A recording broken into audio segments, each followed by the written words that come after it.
guys and gals. It's good to be back. Thought I had my help helping me here, but looks like he's going to go out in the sun. It's November 14th. The doors are open. Really pretty nice for November 14th. Yeah, here comes my help. He's not afraid of plasma sparks, grinder sparks, air hammer sounds. He's just a pretty good guy to have around the shop. Still haven't taught him how to sand filler or grind a weld or anything yet, but I'm sure he's going to come around. So anyway, hey, we're back. We've got some things done on the 71 Hemi Cuda project. I want to catch you up to date on that. I want to show you a little tip and a trick of how to take care of rust. Now, for the novice out there that's got, the 2-car garage and needs another 2-car garage, tools and things, and spread the project out a little bit further, trust me, I've been there. But anyway, so but what I want to show you is we're doing some major rust repair here, so you're going to need some space. I will tell you honestly, and I've got a little picture around here somewhere, my first shop consisted of a rubber mat and a 20-gallon air compressor. I had remember the old school metal ramps that you kind of roll up on? That was my lifting system so that I could work on the lower quarter panels. And I would actually use a electric drill to drill out spot welds, then I'd use a hammer and chisel to pop the spot welds, and then I would get everything fit. I even had an electric drill that had a cutoff wheel on it because I didn't have an air cutoff wheel or battery pack wheel. But anyway, and I'd get everything fit, and then I'd go to a buddy's house where his dad had a welder, and I would be able to weld all that in. Excuse me. It's November and the doors are open. Yeah. So anyway, of course, nowadays, I'm very fortunate. You work hard, you don't give up, you don't give up, you don't give up, and slowly but surely, you reach to that point where you can get a few things to make your world just a little bit easier. And since I've been around this all my adult life, and working at it for over 40 years, I have accumulated a few things. Now, enough about me. 71 Hemi Cuda, what we have here is some metal that we've replaced. We've replaced the complete floor pan in the trunk area and the trunk floor extensions that also bring the vertical drop down for the to match to the bottom side of the quarter panel that's behind the rear wheel. So what I really want you to see here is like this piece right here. Of course, this is the lower quarter, okay? The wheelhouse is right here. And this, would be my rear valance and my bumper cover. Bumper would be right here. Lots and lots of rust. But this is what we see. We don't see what's behind here. This is so heavily pitted. It needed to be replaced too. But if we didn't take the trunk floor out, we would not be able to see all the rust behind there. So what I'm saying here is I want to show you how you'd want to go about that, okay? So let's say that this is still on the car, and let me spin this around real quick. I'll try to not make it look like we're not at the Andreas fault or something. This would be right here. And this is all I get to see, this little bit of rust here, this little bit of rust here. So, what I do is,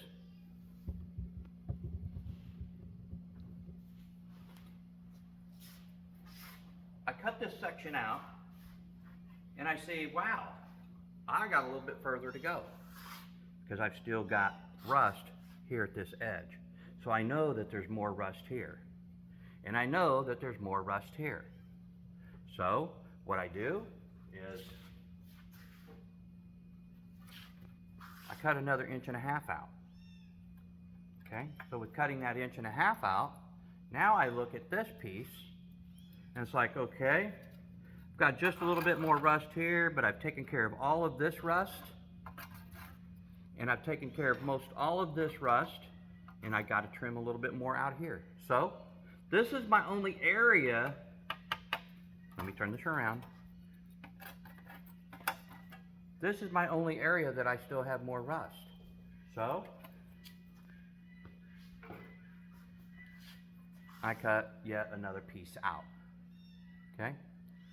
Now, this being done, you notice how I save all of these pieces. Okay?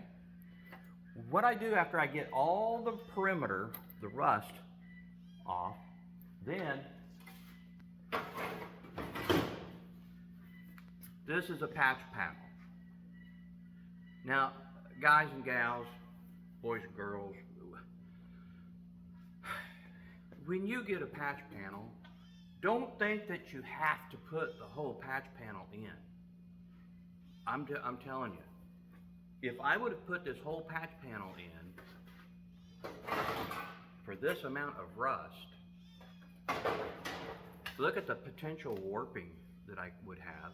Think about all of the extra welding that I have to do, all the grinding, all the extra filler work that I have to do, okay? I don't have to do that. I got the patch panel to fix the rust, okay?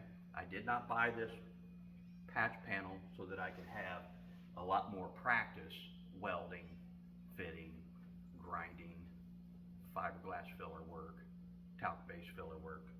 So notice this piece is gone. This piece was right here, goes right here, minus the pieces that I had to cut out extra, okay? What I do is I save my pieces, I place them on my new patch panel,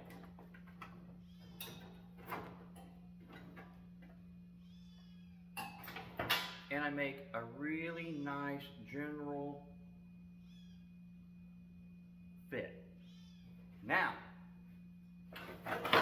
something else I do, and that this might be a little funky to some of you. Some of you might be like, I don't quite understand, but I'm going to try to make this simple. When you're on an airplane, a big commercial flight, there's not a window that is squared, okay? They're all rounded edges. That transfers any vibration, swelling, shrinking, and I'm sorry that I went to the airplane, but anyway, whenever I put a patch panel in, I don't square it. I make everything round. So you're going to look at this and go, this guy's got an issue because it's all wavy and whopper jawed and all that stuff. But I rough cut it out, and then I got rid of all my sharp edges or angles, and I made it nice and round. That way, whenever I welded it up, I didn't have heat gathering at this angle, this sharp angle, because it'll get my heat. I can get into it, I can spend an hour telling you about grain structure and how the molecule swells and how you've got to heat shrink and smash those little molecules. I can definitely do that. It's exciting, I really like it, but you'll have other things to do, I'm sure. But by making it nice, a nice wave, taking out these sharp angles, I have less tension and heat and things drawn at these tight angles here. So once I did that, then I transferred my patch onto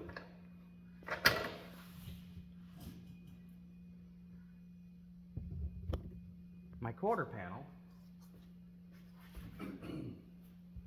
I fit it, I measured it, and then you can almost see where my weld joint seam goes just like this. And my seam comes clear up to here, okay? Up to here. This is E-coat, electrostatic coating, comes from the factory, keeps it from from rusting during transport. You got to be careful. There's such thing as E-coat, which is an electrostatic coating. It's great, it's solid, it's really good base as a rust inhibitor for your bare metal. But there's also a product called shipping coat. A shipping coating is just exactly what it is. The shipping coating protects the metal until it gets to the destination, so you don't have flash rust and stuff like that. So anyway, what I want you to take from this little tidbit of video is whenever you're doing a patch panel, whenever you get this chunk of metal, don't think that you got to put that whole chunk in. I've seen people do it, and a lot of times it turns disastrous, or it takes so long because that panel would have went from here all the way across, and you'd have all that extra work to do. Okay, so use what you need, and also save all the pieces that you take out so that you can use that for a rough template to get close. Once you put that new piece of metal on there, that patch panel, scribe it, cut it, fit it, adjust it, trim it, butt weld it. Please butt weld it.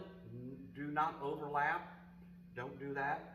That's another video. I can definitely cover that for you. But this is what you want. Keep it simple. Keep it as small as it has to be. Don't overkill, okay? You're not going to help the vehicle out. You're not going to help the project by overkill, okay? So we're not done by any means. I'm going to show you a neat way to make absolutely sure there's no further rust in here. Whether we use a borescope, it's a little camera that you can wiggle down in between the outer wheelhouse and the quarter panel. Put a borescope in there, put some extra lighting in there. Some, LED lights are so small but yet so bright. We can really, really look in here and make sure that the rest of this is fine. I really don't do this very often, but this car is so clean, it's so strong that I don't want to have to put an aftermarket quarter panel on here if I don't have to. It's not a big problem, using an aftermarket quarter panel, but it's just more work that you don't have to pay for if you don't need to. Okay? So, we'll catch you on the next video. It's good to be back. Hope to see you guys. Please, comments. I had somebody tell me that I needed a microphone because it's hard for me to hear. Let me know if anybody else has that issue. I'm going to take care of that problem, but I'll see you soon. Have a good day.